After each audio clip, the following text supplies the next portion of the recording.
I got my first poke. Hell yeah, dude. How did it treat you? I'm okay now.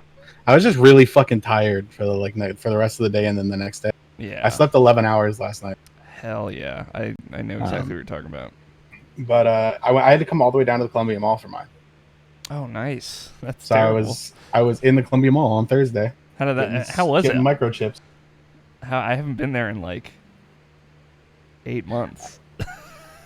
What do you mean? I'm. The I Columbia mean, Mall? yeah, and you know, Are you still not? Are I you will. guys still not in there? I'm on a leave of absence because of my whole medical thing. Right. So that's why I specifically haven't been there. But I will eventually be going there again. So how is it? I don't know. Like what I saw of the mall, like you go in through the Macy's garage, I believe, which Hmm. is like the one off to the side, the closest one to the food court Yeah. parking lot. You go and then you go all the way up to the third floor. Then they check like if you have an appointment or whatever. At the point that I went, even though I did have an appointment, and they're just taking anybody. Oh yeah. Uh, and so then I went up to the third floor. Parking was easy. I feel like it was basically like open spaces on the third floor when it's supposed to be third and fourth floor. So not a lot of people there anymore. Yeah. Um, I got out, went down the stairs to the second floor, and then they ask about if you've got an appointment again or not as you're walking over the bridge into Macy's, or what used to be Macy's or will become Macy's again later, I guess. But you go in there. I don't. Is that where you got your shot? No, I went to Walgreens. Oh, okay. Yeah. So in there, they like ripped up all the carpet in the second floor of Macy's, and like all the walls are gone and stuff. Nice. So it's just like open space. And then like there's these huge queues which are not full anymore. But basically, I went in, they scanned my QR code. I walked to a different lady. She scanned my QR code and then asked me some questions about where I live, to which I gave my brother's address because it's closer, and I did not want to drive all the way there and be like, "Oh, you need to go to one that is near you." Yeah. Yeah. That's fair. Um, and then they're like, "Okay." And then I went and I stood in a line of four people, and then they scanned my QR code again, told me to go to a certain numbered station. This numbered station scanned my QR code, and then they put microchips in my body. Hell yeah. You Um, get that gave me a 5G. gave me a sticker, and then I went and sat in a different chair for 15 minutes, and then I left. Oh, it's good that they do the observation stuff with you. At Walgreens, they're just like, all right, now get out. See it. Yeah. So then, yeah, they gave me a card that's like come back on the third or whatever, Yeah. and get your second shot. Um, I don't know, like it was fine for me, like for almost the rest of the day. Like I left and then I went grocery shopping Yeah. because I figured I might as well get some food just in case I am fucking not leaving my house. Yeah. So I went to the store and I bought like a couple days worth of food just in case. Um, and also I got a grill over the past week. Oh, congrats. Um, it's like, I mean, it's just a like Grill 18-inch boys. charcoal grill, Hell but yeah. I I know figured you I've love been cooking grilling, on though. shitty stuff for a while, so I might as well get the outdoor cooking going. Hell yeah. So I got some lump charcoal at the store and like some couple steaks, Nice. and I cooked that yesterday. But yeah, I don't know. Like the first day, it was fine until I got home. Like I just made some food, and I was like watching Twitch TV, and then I got pretty tired, so I went to sleep. Yeah. And then I was playing video games basically all of yesterday. And then it got to around like midnight, and I was like, "Damn, I am fucking exhausted." And I went to sleep, and I woke up, and it was noon, and I was like, "Oh." Yeah. Woof.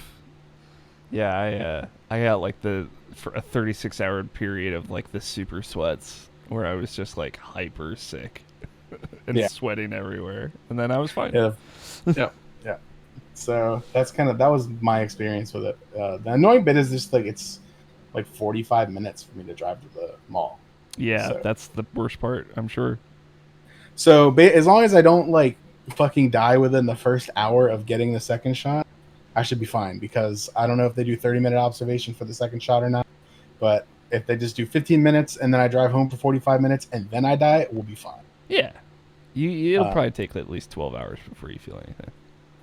Sick. So yeah, that's I mean, it's fine. It's whatever. Yeah. Cool. The only other than being tired, like my upper arm was kind of sore for like the first day, but after that it's been fine. No bruising or anything at all. Yeah. I felt like somebody had like kicked my arm for like 3 straight days. Oh, no, it wasn't that bad for me. The Yeah. funny thing is, I don't know, which one did you get? I got Modernid. Oh yeah, I'm Pfizer. Pfizer gang. Yeah. PF gang. PF gangs. PF gangs. Yeah, I like it. Cool. Let's see. I think What Scott's else? Pfizer too. Yeah. Yeah, we are like programmed to be more compatible than you and I are now. Yeah. Yeah. Sexually. Well, I mean, that was already true. Yeah. Also, that's during what makes that it time, fun. It's a challenge, you know. yeah, like I guess Saturday, a week ago, I turned on my VR and one of my base stations was broken.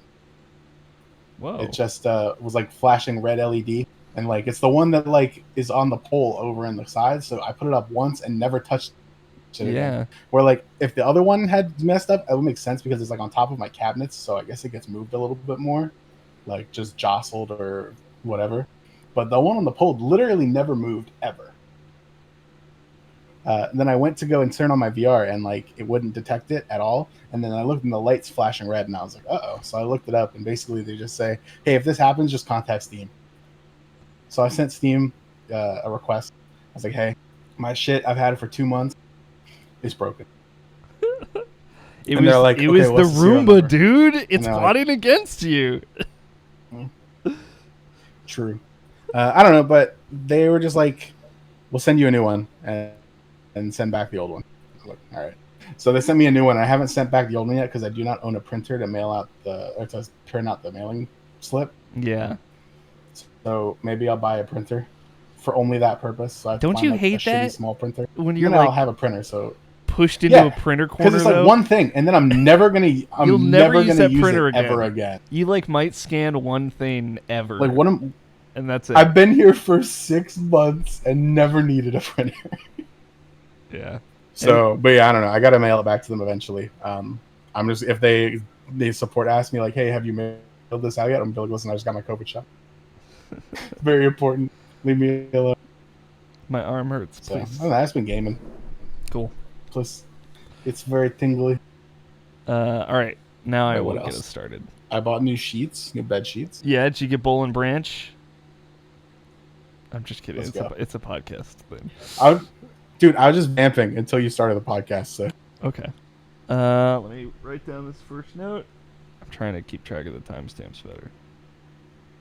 For my own safety. It is Saturday, May 15th, 2021, and you are listening to the Irrational Passions Podcast. I'm Alex O'Neill, your host as usual, joined by my, as usual, wonderful compatriots, Mr. Tony Horvath and Scott Guthier. Hi, boys. Hello. I did you both together. How'd that feel? Scott too early. It was all right. It's all right, Scott. You did fine. Welcome. Hello. How are you guys feeling? Tony, how do you feel now that you've gotten enough sleep? Hey. Do you feel better? Do you feel refreshed? I'll take that as a yes. I feel alive. Okay. That's good. I think that's what we all need. Every time we like miss a few things, just imagine that we just need to sleep and recoup a little bit. Scott, you're done with your semester of school. You're free now. You're all free. Yep. Yeah. I'm excited. This is good. I'm like, finally, Tony, before we started recording, we were talking about getting poked and vaccinated. I'm finally doing pretty well with physical therapy. I feel pretty good. It's a good week. The pandemic, fake virus. That's exactly everything Tony said. I keep expecting you to say getting poked than getting yoked. That's not my master plan, but it should be. I'm gonna get poked. Steroids. Tony will get yoked. Yeah, and I'll Joe government looking at my nude. Yeah, Tony got microchipped. He has 5G, and he's gonna. Yeah, he's kind of finally gonna rise up against. No, I'm done. I'm done with this line of theorizing. We're ready. We're all rested up now.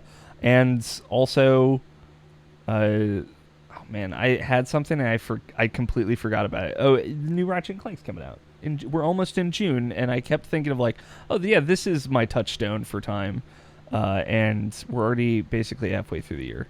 Nabishin, wherever he is, he finished the Sonic lore tour. I feel like I owed our listeners that much of an update for that. I've been trying to like get him like to record an episode with us just so we can finally know what's the best Sonic game, but we'll have to wait. Turns out the best 3D Sonic game was Sonic Generations. I feel like it's kind of like not an exciting answer, but here we are. We have to represent Nabishin, true to who he is. Let's talk about video games though. Before we start, just a little housekeeping over on irrationalpassage.com. Other stuff still happening. I wanted to give a shout out to Scott White, good friend, RPG University master. He's doing episodes of RPG University every Thursday this month, as opposed to every other Thursday like normal. Kind of like our show, but it's only every other Tuesday. But every Thursday this month, he's talking about a different Mass Effect game on that feed. On this week, the week that we're recording this, so the week after you're hearing this, or before you're hearing this, he had Nabishin on to talk about Mass Effect 2. Obviously, can't have that man on and not talk about Mass Effect 2. And he had, I forget who he had for Mass Effect 1, but he is also having someone on for Mass Effect 3 and Mass Effect Andromeda for every Thursday in the month. So go check it out. And I also managed to rope Nabishin into talking a little bit about Mass Effect over on Irrational Passions Presents with Jess and Andrew Cogswell. So give that a listen as well. But yeah, there's a lot of Mass Effect going on. That Mass Effect collection just came out. All the kids are excited about it. If you've not played Mass Effect before, which apparently a lot of people have never played Mass Effect before, I'm finding out, you should go check that out. They're good games. And then there's just your wave of viewpoints and stuff. There's some written stuff on the site by Jarrett on irrationalpassage.com, but we sat down, we looked at Returnal, Before Your Eyes, Turnip Boy commits tax evasion, which seems like a very good indie game, and those are all worth going and watching now. That's it. I want to talk about video games. It's been a little bit since we played and talked video games together. Last time we were going to record, Scott and I just hung out and played video games together. Oh yeah, Tony, I want to know what you've been playing, man. What's the video game central space? Yeah, so still Eternal Return. Up until like a week ago has been still my main focus. Still is, but I'm doing a couple other things right now. Other than that, it's been quite a bit of like MMO betas or like weird releases of MMOs that I've been playing. Okay. Elion Online had a closed beta like 2 weeks ago. I guess maybe it was like a week ago that this happened, where for like 4 days they're like 3,000 players they let play the game. So me and a couple friends played that for a couple days just to see what's going on with that. And it seems all right. It's kind of like a combination of Terra and BDO. Oh. It doesn't do anything new. Sure. But it does what those other games do pretty decently. It does the same thing that BDO does with leveling, where like you reach a point where the leveling increases exponentially. So you kind of like get to like level 40 or so, and then it takes a long time to get each level. Got it. So I got to that point, and I checked out some of the late game PvP stuff, like the world bosses and that kind of thing. And then I was like, okay, I've seen what I need to see. All this progress is going to get deleted after this beta, so I'm not going to like grind it. Yeah. I went back to ERBS after a couple days, but it definitely looks cool. I'll give it a shot when it comes out and see how that goes. However, there's another MMO that may be coming out around the same time as Elion comes out, and if it does come out for a global release at the same time as Elion is doomed. And that other MMO is Lost Ark, which is imagine like if there was an MMO with the same play style, well, not play style, but same archetype of sorts of like a Diablo game, but it has all the trappings and systems and all that of an MMO. Okay. And it's pretty good, man. That game, it's been out for several years in Korea and Russia, and now like most recently Japan. And they're still working on a global release that is supposed to come out at some point this year.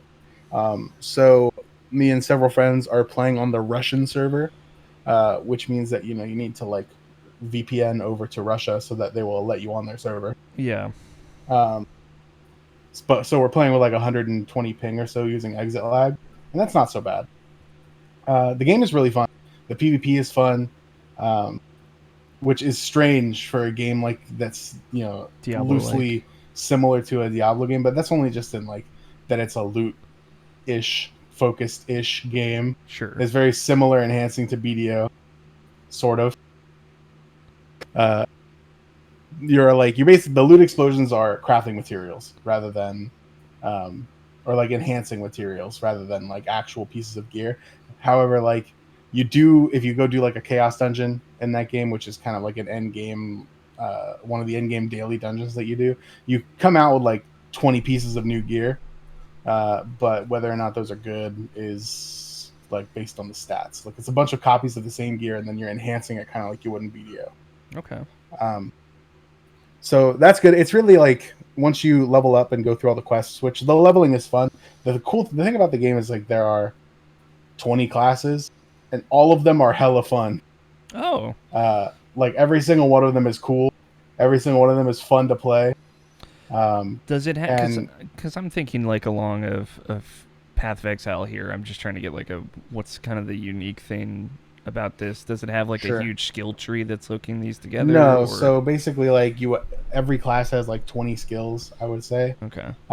And depending, you get skill points like akin to BDO, where as you grind you're getting XP and skill XP, and when you reach breakpoints on skill XP you unlock more skill points, and you can use these skill points to level up skills on a like 1 to 10 basically.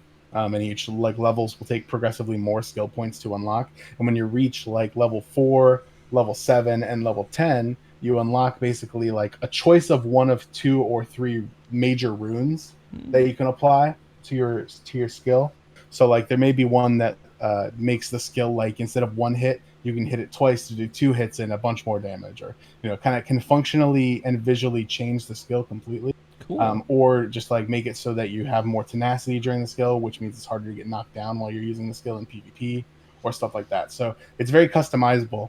Yeah. And the more that you level those skills, the more of those effects you can choose for, to modify them. Now, as far as that goes, it's actually nice as far as PvP. Because everybody just gets maxed out stuff and it's equalized for PvP. Okay, yeah. That makes where sense. like you set up your build in the PvP menu, and then when you get put into the arena, you have that skill, instead of your normal stuff. And you can say like typically with the gearing process, you would want to itemize your gear to have certain stats. You can just choose what stats you want when you're setting up your PvP class. So everybody can kind of make an ideal version of their class, and then you go at it on from an equal playing field for the most part. Kind of makes it like an exciting playground for testing out things you want to try too. Yeah, I mean the PvP is really fun. Yeah. It's also there's a lot of room for skill expression. I think that player skill and pilot skill is 80% of the game, and class difference is like 20%, which in a lot of MMOs it is not that way. Yeah, that's usually the exact opposite. So yeah. Right. So it's been a lot of fun. I'm like 4 days into it. So it's still kind of honeymoon period with it, but so far everything that the game is offering is pretty fun. We'll see how like the daily grind goes, but I'm trying to learn about it before it comes to global, because I will definitely be playing Lost Ark NA when it comes out. Yeah. So that's kind of been my focus over the past couple days. No, that's cool. It sounds like a cool meld of genres too. Yeah, it's been really nice. It's been good stuff to do while my VR is broken. So yeah. Does it feel weird being out of the world, the virtual world, for so long? Yeah, I came out of the virtual world and immediately got microchips put in my body by the government. So it's like, oh, well, all right. You're like, no, this is the opposite of what I wanted. Yeah, exactly. Yeah. There's been a couple other small things I think that I've played. Hit me I'm with trying it. to remember. I have played the first bit of Yakuza Like a Dragon. Nice. I picked that up while it was on sale over Golden Week.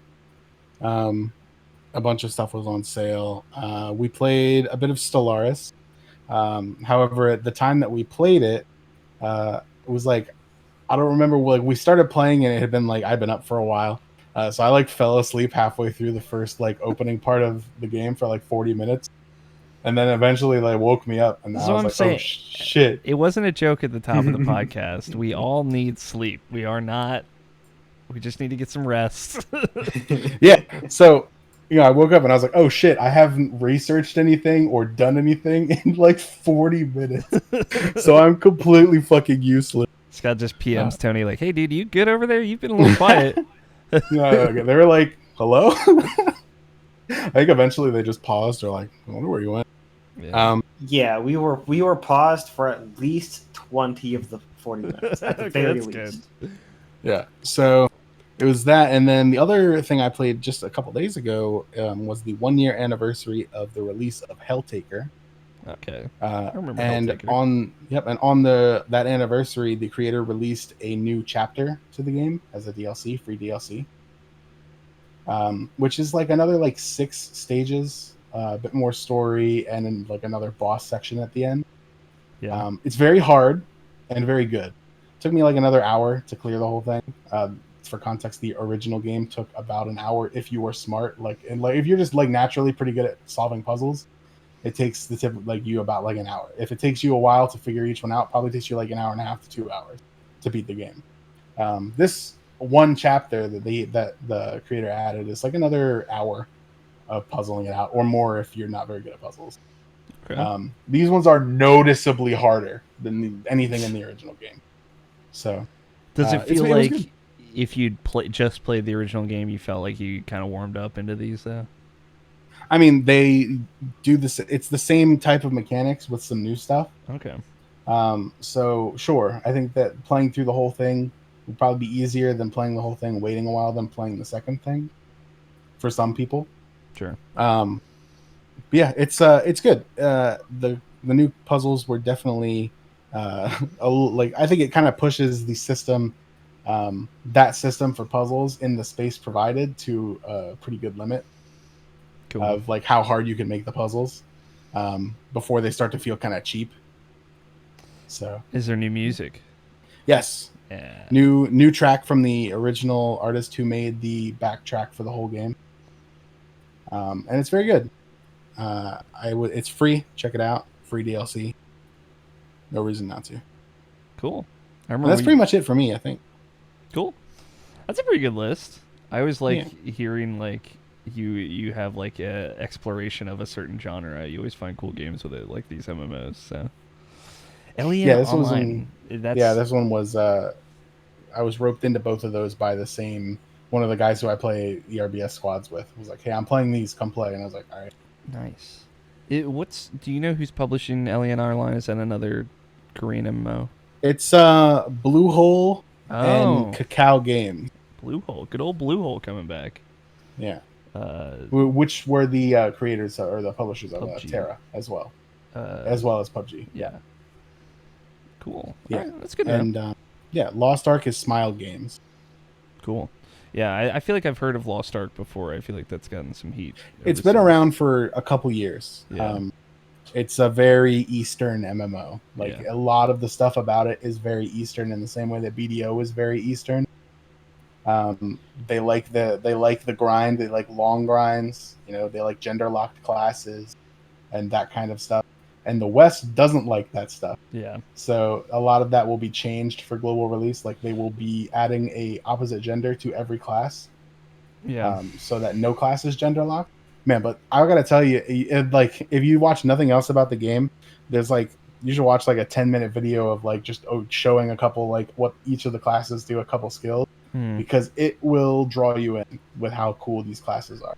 And the art, sound design, and all that stuff and the effects on all of the characters are just really good. So yeah, that sounds cool. it will definitely be a niche game when it comes out, but it'll be a good one, just like BDO. Hell yeah. All right, Scotty, what about you, man? What you got on the video game docket? It's been a little bit. Yeah. Let's see. We did that Stellaris game. Um, so we have some beef with Stellaris now. Yeah. Uh, the way that you win now is that you have to set a turn counter and earn points. And when that turn counter goes over, the person with the highest point count wins. Okay. So That is the new win system. you can't like play to a completion. You can. You just have to turn off the win counter. Okay. Or conquer everybody and everything in under that counter. I mean, you've done crazier things before. Yeah, it's annoying that you have to turn on It's another uh, default setting that wasn't there before. another default setting. It's a turn counter. You know how like in Civ you win when you get to a certain point. You've conquered X amount of the map. Yeah. You've gotten to X amount of technology. Yeah. You've gotten this amount of. I'll just use togetherness points. Yeah, different cultural victory conditions. So in Solaris, it's different In now? this, it is just you set a turn counter. The game ends at that turn counter, no matter what state of the game you're in. Yeah, but if you can just turn it off, Then you can't win. you can't ever win. Yeah, There is no winning. Winning is off. That's Turning the turn counter off turns winning off. Well, you just should set it to some astronomical amount, so that way you can just hit a condition before you. There is no condition. So it's only like it's only the turn counter. It's essentially you're and setting then the it time tallies mode. up the points. It's like only Yes. being able to play in time mode in Smash Right. Brothers. And here's the thing.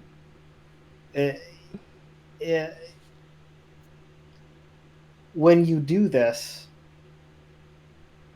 Stellaris has several different time-scaled events. Yeah, I remember this. So it's the first pre-event is some AI goes advanced and goes hostile. Yeah. And this is not the Fallen Empire awakening. That's something different. And that'll happen too.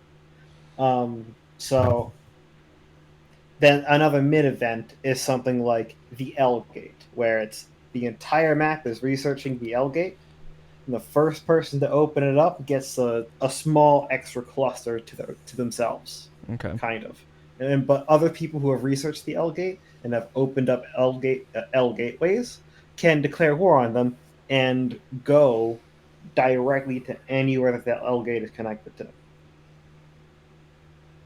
That's a big risk, big reward. I like it. It doesn't matter. The L Gate's open. So if you have an L Gate in your empire, if that person who controls the L Gate is hostile to you, they get to jump to your L Gate. Hell yeah.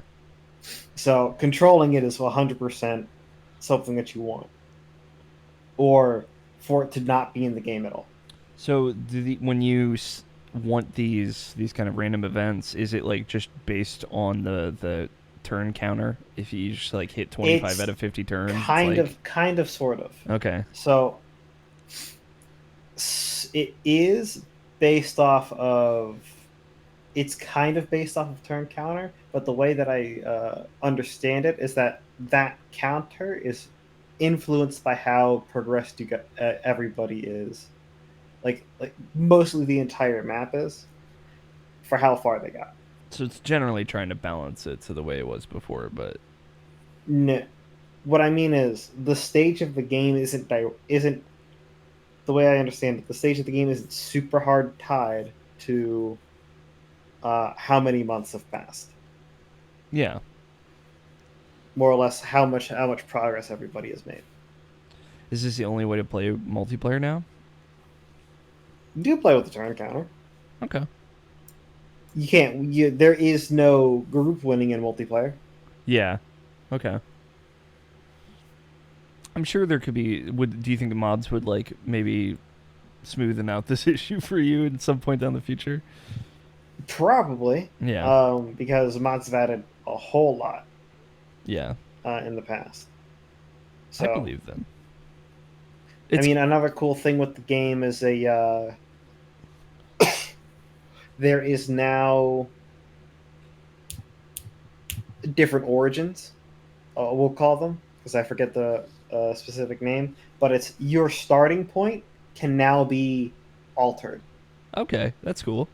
Like you can be something called like a Voidborn, and there's something special with that. You can have Gaia world habitability, and you start out with a 20 slot Gaia world,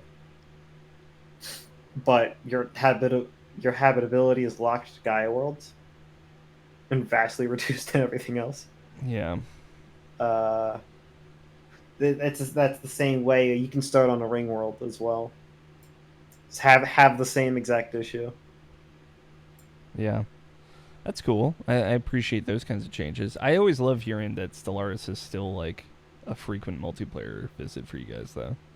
It's like a twice a year multiplayer visit, which is not They bad. came That's out not with bad. the new. They came out with the new Expansion or the update. expansion that app pretty much expansion. It's called it's 3.0 instead of 2.0. Okay, that's big. So they have a new origin called the Necroid origin, and this race is pretty cool. The Necroids, as they sound, are dead people. Yeah. So the way this one works is that the dead people basically live forever, uh, and they have a few other benefits, but those dead people had to come from a population that was alive once. Okay. So you. As it turns out, there's still some people alive. Ooh. So you start with two different races. One of your pops, the Necroids, progress super slow. The other one, populate super slow. The other ones populate pretty fast, and you get to switch between them. Cool. That's really cool. And then there's a whole bunch of other benefits to this. Like the Necroids are extremely likely to be specialists, whereas your normal boys are kind of just are more likely to be regular workers. Sure. Stuff like that. That is So, cool. You basically get to pick two different pops that are good at different things based off of what you need them to do, instead of just going off of a small overview. I know the like culture. And you get to convert backwards. Like convert people to living people or convert them to necroids. Convert them to Necroids. Cool. I know. Yeah, you get to kill people and turn them to Necroids. Zombify people. I know that I don't know if like those like mid game active events are like dependent on the race or whatever that you pick, but is it possible for like the Necroids to be like, actually we don't want to work for living people anymore and like betray you halfway through? Oh no, you see, the living people work for the Necroids. Okay. That's how that works. So the living people would betray them.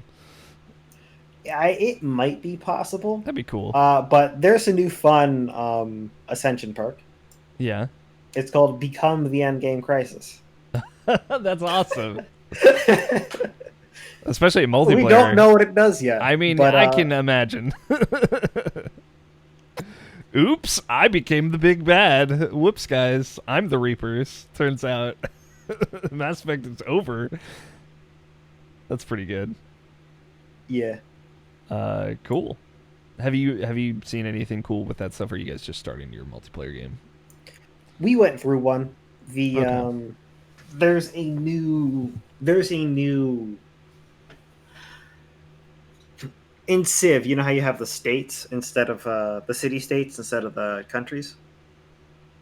In Star Wars, you basically have one system, city states, just as well.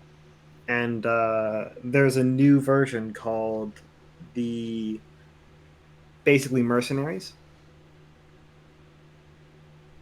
And so you can hire them. Oh, okay. So if you have a lot of money, but you don't have a lot of fleet power, or if you've maxed out your fleet power and you still want more, you can hire their help. Just like the rich people microchip and Tony, man. They're just gonna win after all. They're gonna buy their way to victory. Wait a minute. So he's like, hey man, too soon. All right, it just happened. That's cool. I mean, that's obviously just balance, but that's cool. Anything else you've been playing outside of Stellaris? Let's see. I did say that the Binding of Isaac got mod support earlier, but I don't think I said it on the show. Yeah, I wrote it down. So that's very nice. Really, the only thing I like to use from it is that Item description thing. the item description. Yeah, it's you clutch. get to read what items do before you buy them or pick them up off the pedestal and mess your game up. That's so great. And the biggest thing that this changes versus some other mods like always turning boss rush on or always turning. I think there's a second version of boss rush that you can get to later. Instead of like something like that where the game is now slightly different, it's you're saving out of game time where you would pause the game and look at a wiki. Yeah, pretty much. Other than that, that's about it. Okay. Anything that you're looking forward to playing, hopefully with a little bit more free time?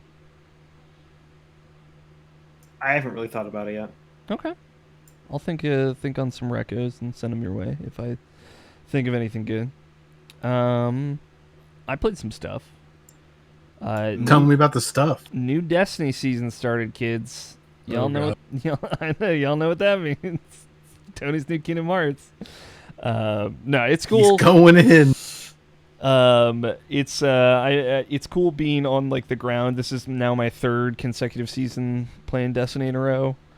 So like, okay, I've maxed out my level 3 seasons in a row. I kind of understand each season mechanic. I've gotten like the titles for the last 2 seasons, right? So I've like done all the kind of optional stuff with them.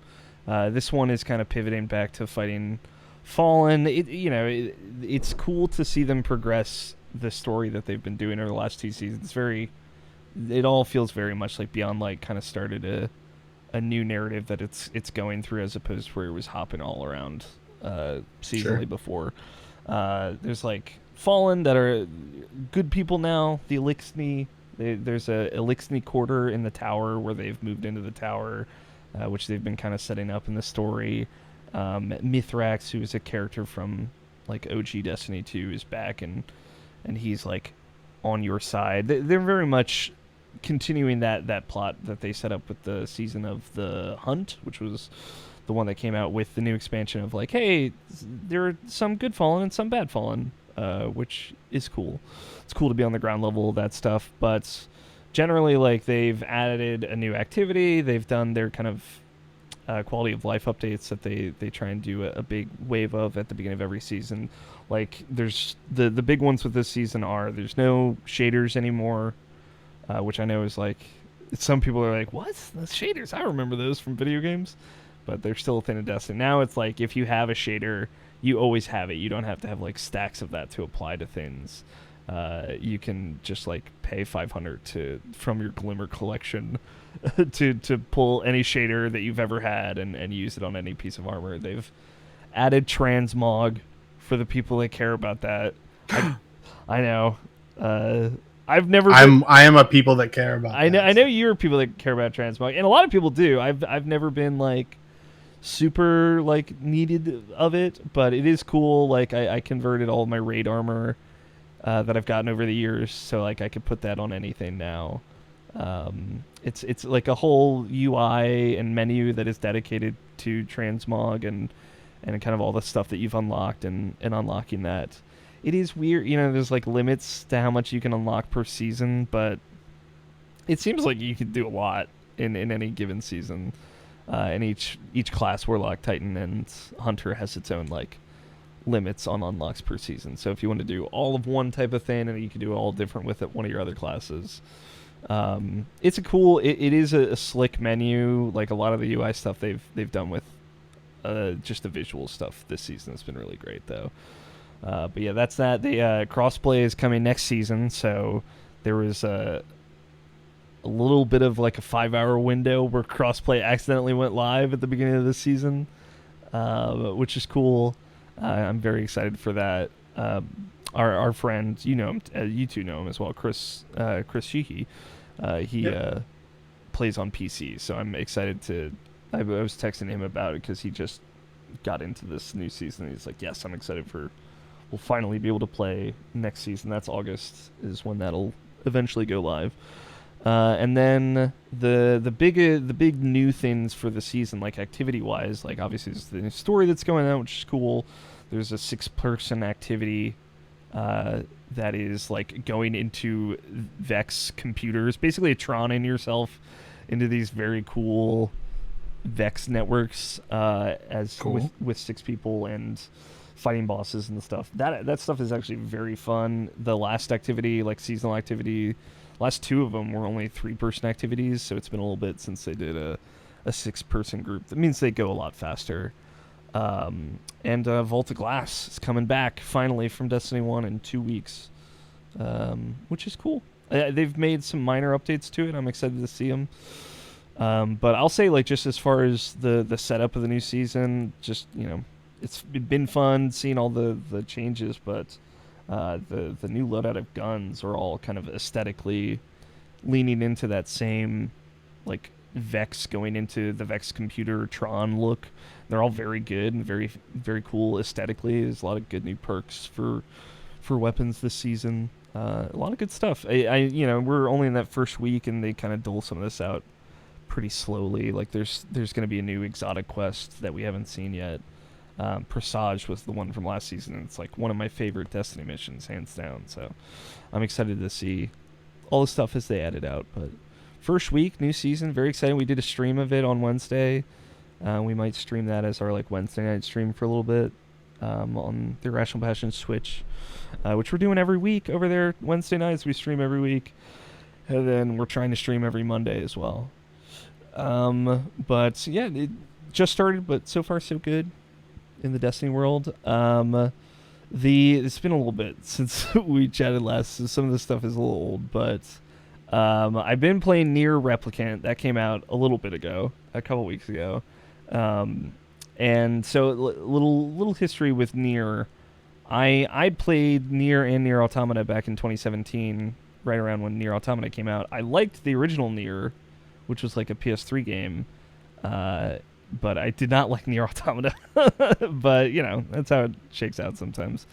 This is a remake of that PS3 game, which I did like. I did enjoy. I only kind of did the first ending of that game. There were 4 at the time, but I only did the first one, which felt pretty complete at the time. Now that I'm kind of going through it again, I'm curious to see how I feel differently. Nier Replicant is a remake of that game, essentially a remaster, but they did some stuff to kind of bring it in parity with Nier Automata and make it look a little better, a little flashier. In Japan, when that game came out on 360, it was called Nier Gestalt, and on PS3 it was called Nier Replicant.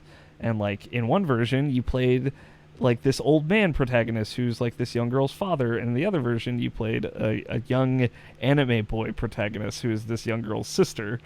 And there's like a whole weird Ludo narrative dissonance reason for that. But that I think Square Enix at the time didn't really know that that's what the Yoko Taro, the director, was going for, but here we are. So now we get to see kind of like the alternate version that never came to the West before the when I played it. The only one that ever came out in the United States before was this old man version, who had the voice actor from Persona 5 who played Sojiro, was the main voice actor, who's a very good voice actor, does a good anime old man.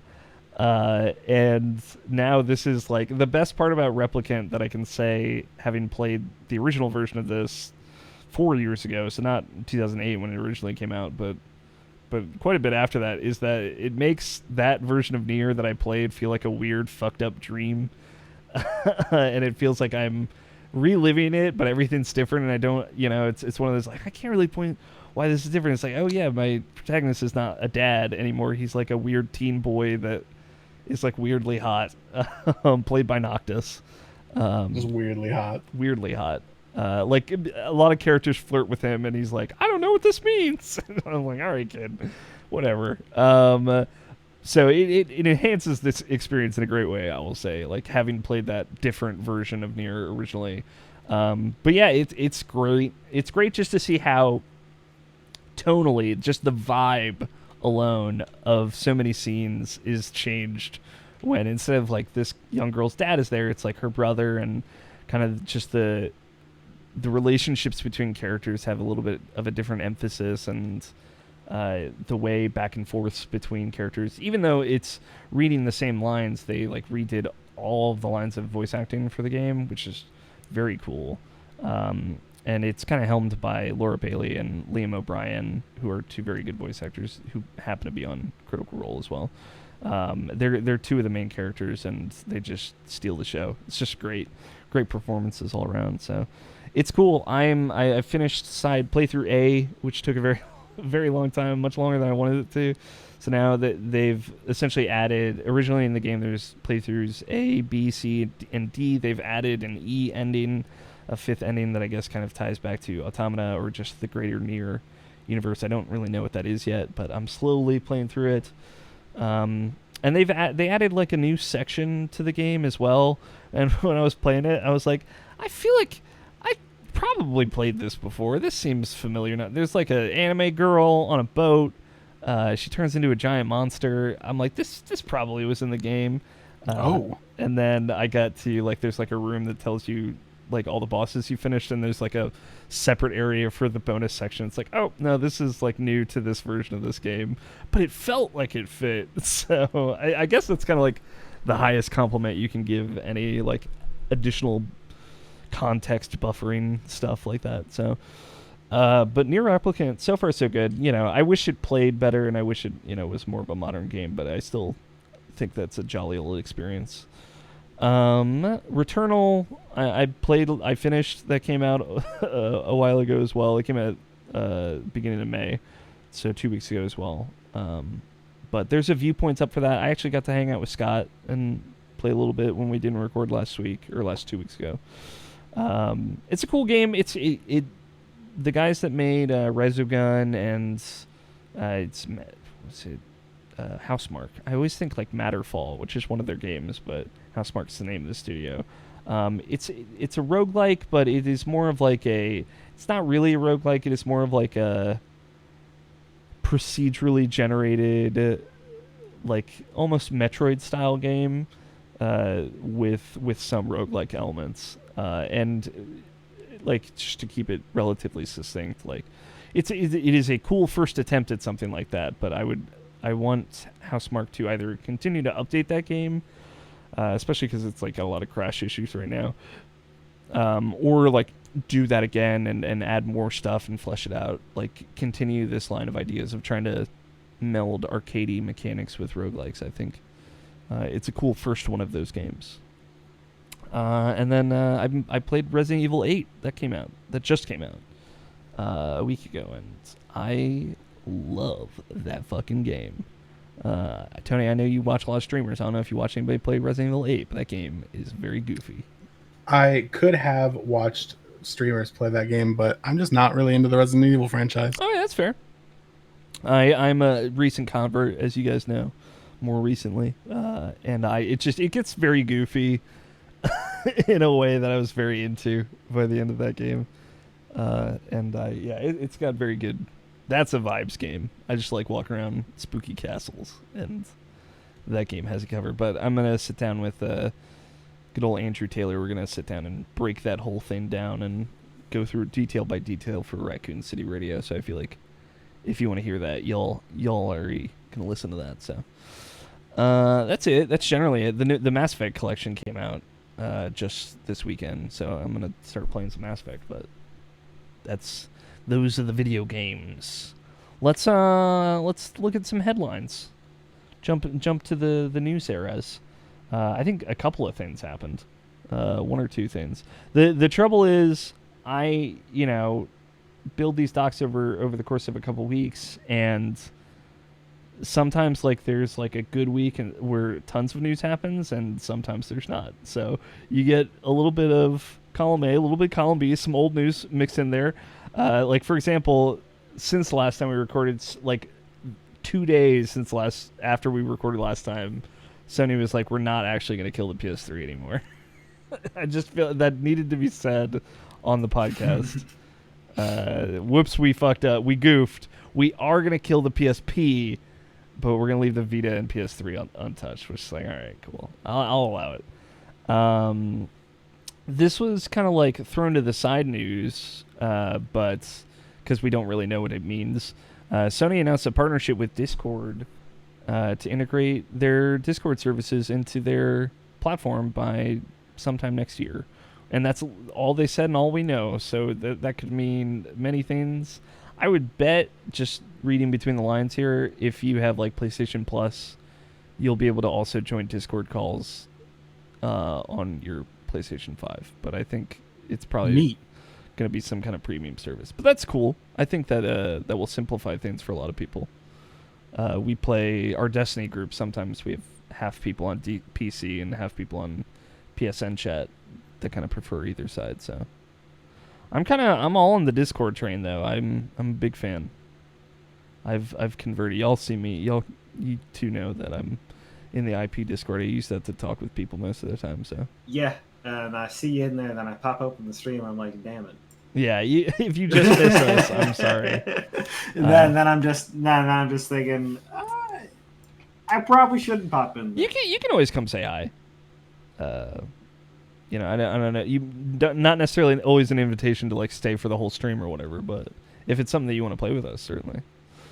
But yeah, it's that I always like try and be in there because that like gives the people can see you. It kind of gives them the opportunity. It's like, oh, let me just go say hi to this person and kind of go from there. What I will say, just for you guys, because no one's gonna listen to this, I'll just skip over this part. I'm now in like the kind of funny Discord because I joined that for to be on Kind of Funny Games Daily, so I can just see, like how you can see channels that you can pop into, you can see when they're recording their shows and stuff. I'm like, one of these days I know I'm just gonna be like naked or something, just get on my computer, click the wrong thing, and just show up at a call and ruin my career. These are the things I think about just alone by myself. How I'm an active force to ruin my own life. Also, in the last few weeks, I've been trying to bring up these big updates to FPS boost that Microsoft's been doing as much as possible, just because I think it's a great service, and it's one of those things, if you just don't know about it, then you're missing out. But Microsoft they've been adding games to FPS boost. They're like, hey, we can double your old game frame rate without changing the code service. And the last big update, they had added a bunch of Bethesda games to it because they had just bought Bethesda. A couple weeks ago, they added another 90 games to it, which is just a nice huge swath of games. Some of it included like Dishonored Death of the Outsider, which I had just played. The Tomb Raider games were on there. Just a bunch of like assorted like new and old, like Far Cry 5 was one of the more recent games on there. So things that like ran at a locked 30 before it, or run in a locked 60 on Xbox Series X, and then some games do not run at a locked 60 on Series S. But it's pretty limited. Most games that get that boost on one get it on both of those new Xbox platforms, but there's certainly exceptions. I think, for example, Dishonored Death of the Outsider will only run better on Series X versus Series S, but semantics really at the end of the day. But I'm just a big fan of that service. Obviously, it's just all free stuff. If you have these games, you can just suddenly play them on your Series X or S with better performance, and I think that's a big deal. So, and then I think that's it. Like, people were excited. They announced new DualSense PlayStation 5 controller colors the other day. I'm like, all right, this is not qualified for news in my heart of hearts. But I think that was it. That is the news. The trouble is, I think we might have gotten questions last episode, but I'd have to go look them up. Tony, vamp for me. You guys want to hear about ERCL? Yeah, how'd it go? Did you win the game? Did everybody lose? We won our your tournament qualifiers. Yeah. The squads tournament I played in a couple weeks ago. Mm-hmm. We won the qualifiers. And then in the semifinals, we swept the lobby our first game like a 10 kill first place game. And then 2 teams in the lobby specifically switched their strat to stop us from doing anything for the next 2 games. Hold on, my dishwasher is now Yeah, I beeping at me. the dishwasher noise. You're good now. All right, now we're good. So yeah, that happened, and then we could have swapped to an alternate plan in the 3rd game, but decided not to, and instead switched to like a all in, like we're going to grief the griefers and either die like killing them or destroy the entire game. And the first one happened. They actually griefed like people on the last place team specifically took items that one of our characters needed to finish their weapon in his second zone. So there were none left in the zone, so we literally had no weapon. Jeez. And we just died.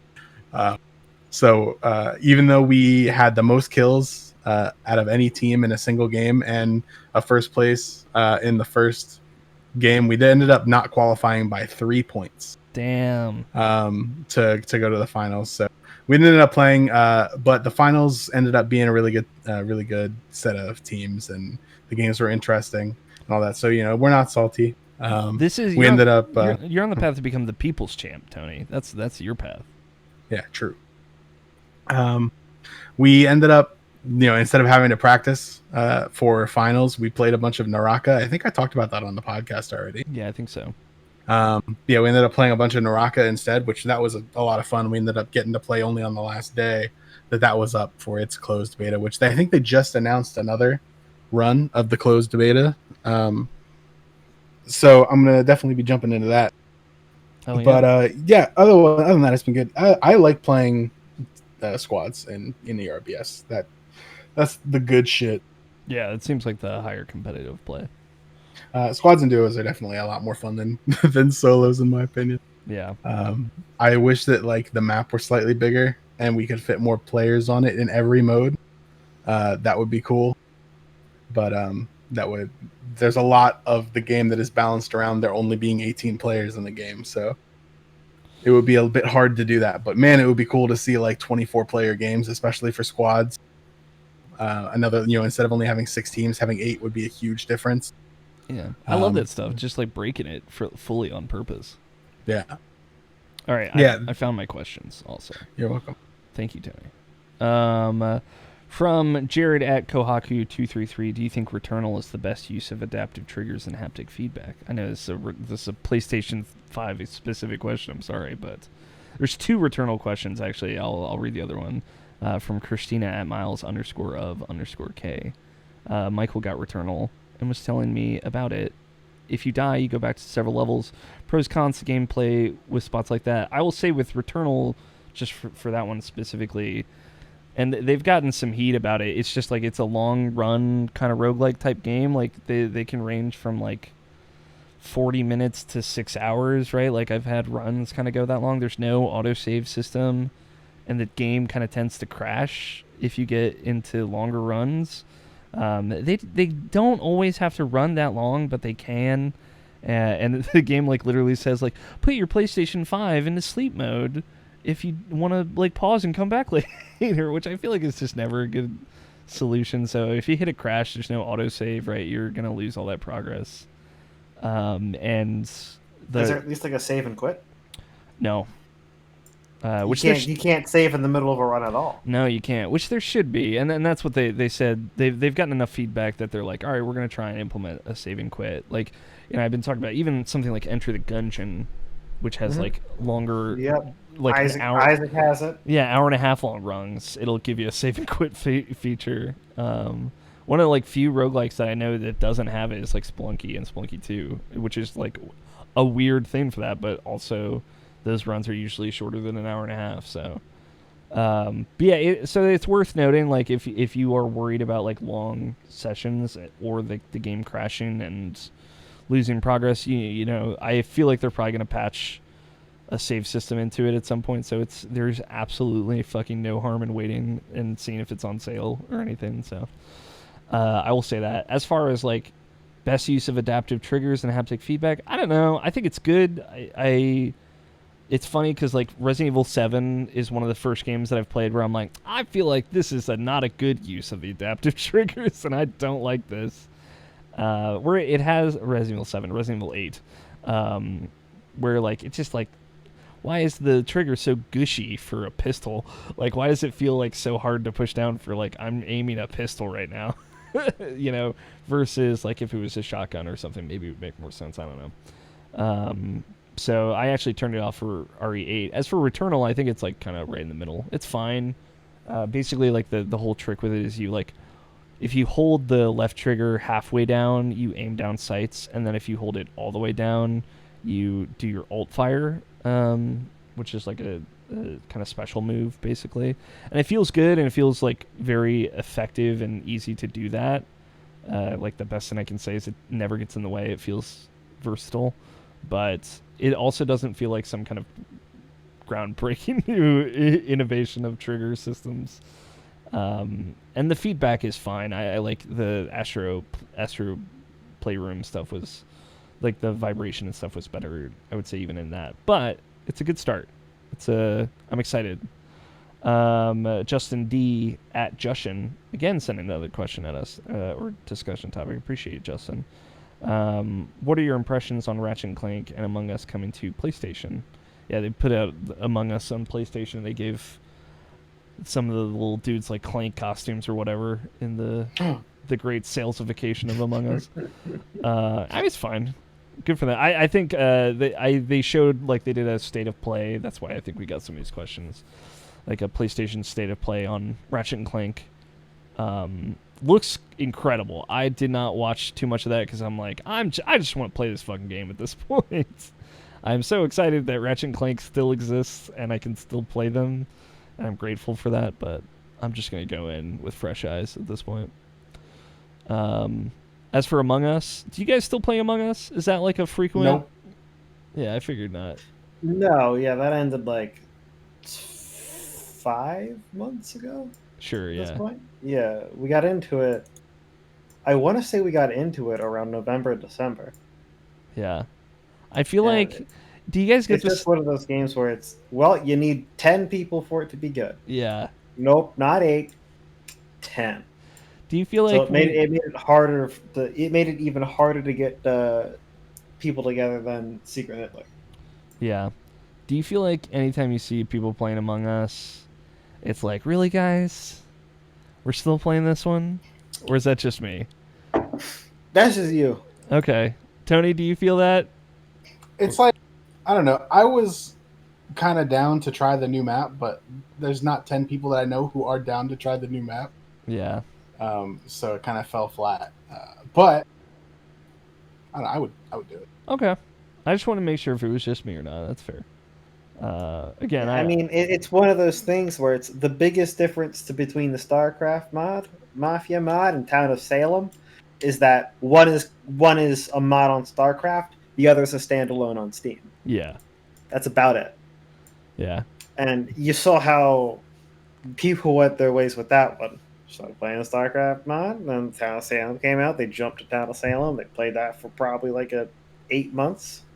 Then I think there was another one that came out, and then they jumped onto Among Us, and then they'll probably hop onto a different one. Yeah, there will be a new popular kid in school that they want to hang out with soon.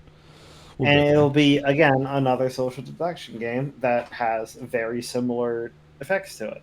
Yeah, with probably its own hook, and that'll be cool for a bit, and then we'll move on. I can live with that. That's it. Thanks for the questions, everybody. I grabbed those when we were going to record a week ago, so I was holding on to them. I wanted to make sure they did not go to waste. So thank you to the folks that tweeted in. That's the end of the show. If you'd like to send your Twitter thoughts, questions, I'm asking for like topics too for us to chat about. I feel like that's open forum as well. You can tweet them at @irrationalpod with the hashtag IPQ, or Mailsack at irrationalpodcast.com. I saw in the Mailsack someone was like, hey, like 100 podcasts ago you were talking about trying to clip segments of the podcast and put them on Instagram. Here's a website where you can do that. I was like, I'm sorry, Oh, I didn't respond to this email 6 months ago. Like, I thank you for this. I don't think that website works anymore, but I appreciate that. Well, hey, person. it was thoughtful at the time. It's the thought that counts, and I just wanted to shout out that person. So I see you. You got lost in the shuffle, but I see you. Let's talk about bets. We've reached the end of the show. It's time for bets. This week's bet, Biomutant. You guys remember Biomutant? It's a video game being made by THQ Nordic. That is basically. Did we ever talk about this before? We've talked about it because it was announced like 4.5 years ago, and it basically looks like a. This is super reductive, so forgive me, but I'm gonna be a little cruel here. It looks like kind of a Ratchet and Clank-esque game that is like in 2017 when it was announced. It's like, oh, this will be wholesome and fun. Now, when it's actually coming out 4 years later, it's like, I wonder if this game will be good anymore. But they've been working on it, trying to polish it up. It is finally coming out May 25th. Bless its heart. What will be the number of words in the top comment for the launch trailer on YouTube? Not really. I wasn't setting anything up there. I just wanted to give you guys context. Tony, what do you think? Scott first. Scott? It'll be 3. No furries allowed. That's very close-minded, Scott. All right. Furries are a lovely people. This is the internet. Yeah. All right. Well, I'll go make my. That's what we're gonna take this immediately. That's, to be fair, a YouTube comment would say that. You're right. Tony? I'm saying 16. Okay. I really want it to be like some weird rant where it's like 130 150 words, yeah. Just, it's 3,000 words. Somebody's double space. So pissed. Just like, why is this fucking game coming out? 30,000 words. It's for some reason YouTube is allowing me to post the entire B movie here. So here you go. Use the script of the B movie. Where every time I say B, I insert the script of the B movie. I'll say 13. Lucky number 13. Just because I hope it's some cursed shit, so to speak. Last episode, our bet was how many total photographable Pokemon will there be in new Pokemon Snap, which I did play a little bit of, and I've been enjoying. I just didn't want to have Tony dunk on me for it, and also I had other things to talk about what I was playing. I said 237. Tony, you said 151, which again I still love as a cold shot. Yeah. And Scott said 300. The number is 214, which I feel good that I was close. This is the one bet I was also pretty close. Yeah, you were also pretty close. Honestly, we were all pretty close. But yeah, so this is the one bet I will probably win in bets is Pokemon Snap related. But that brings the total. I have 1 point now. Scott, right up fucking against your throat with my knife, also has 1 point. And Tony, not sweating the victory lap right now, is at 3 points. And that's it. That's the show. The next episode we're recording is going to be recording on May 29th, releasing on June 1st. Very excited. And we're getting into that E3 season. I know that's crazy to think about, but there's a group of people that are like, we're going to put on an E3 this year.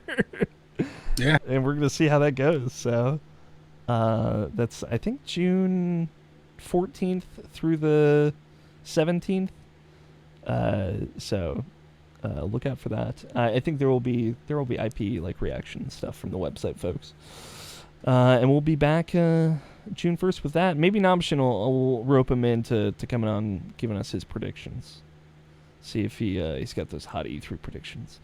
That's it. That's the show. Thank you, Danny Wiesner, for opening music of Two Player Co-op. And our closing music of The World is Saved. I'm sitting up so I can get my exhale breaths ready. Thank you, Tony. Thank you, Scott, for joining me as always. I've been Alex O'Neill. Play your games, stay rational. We will talk to you all in 2 weeks. In 2 weeks. 2 weeks. I didn't write any titles, Tony. I saw. I'm sorry. Oh, Now what? unplug my headphones.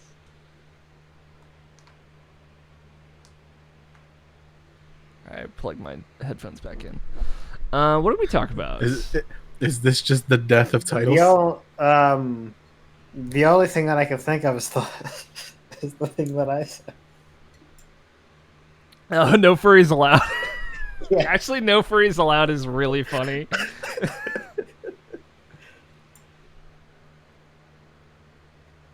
And the funnier part about that is I was looking at a trailer for it, and The top just comment like- was no furries allowed. no, the game looks pretty good. Yeah, the game looks alright. Yeah, that's the thing. It's like been through such a long development cycle. It could be one of those things where it's like, oh, it actually came out already. Or excuse me. God, I'm sorry. I'm delirious still. Not quite all right. It came out all right. I like no furries allowed. Sure. All right, I'm gonna make you guys say the title though. It's $4.97. You're listening to the Irrational Passions podcast, episode 497. No furries allowed. Don't worry, Tanny. I'll make it sound great. Okay. You delivered it.